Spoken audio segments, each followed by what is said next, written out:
Vítejte u návodu, jak v programu CorelDRAW snadno a rychle odstranit pozadí rastrového obrázku. Ocitáme se v programu CorelDRAW v běžném dokumentu, kam importujeme libovolnou fotografii. Zvolíme tady nabídku Soubor, Importovat, vyhledáme fotografii a kliknutím nebo tažením ji vložíme do programu. V panelu vlastností zvolíme nabídku Upravit rastr, čímž se nám aktivuje aplikace Corel Photo Paint.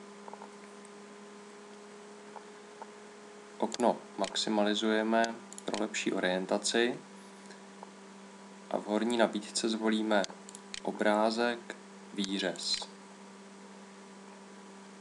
Tím se nám zobrazilo další dialogové okno, kde je automaticky aktivován první nástroj s názvem Zvýrazňovač. Můžeme upravit velikost hrotu, která je nastavená obvykle na 100, ale šířku můžeme ponechat úmyslně větší, protože my budeme zvýrazňovat tu část, kde se má odstranění pozadí odehrát.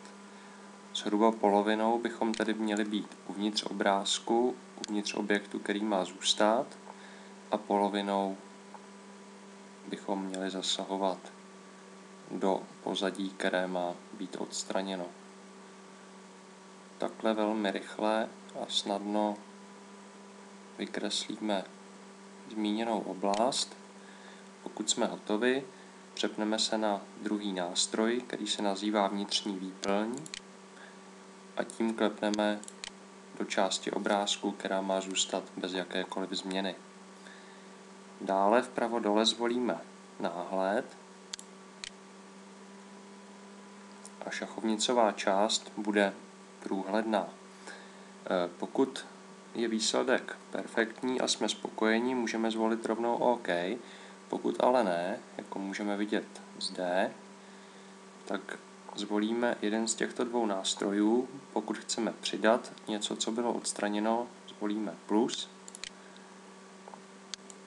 a poté jednoduše několika krouživými pohyby přidáme části, které by v obrázku neměly chybět. Stejně tak, pokud bychom chtěli nějakou část odstranit, zvolíme druhou variantu, druhý nástroj, tedy ikonku minus, a tím poté opět krouživými pohyby odstraníme nežádoucí část. Jakmile jsme s výsledkem spokojeni, zvolíme zde vpravo dole OK. V Corel Photo Paint uložíme, aplikaci zavřeme a jsme zpátky v programu CorelDRAW, kde je naše úprava zapracovaná. Pod obrázek bychom nyní mohli použít libovolné jiné pozadí,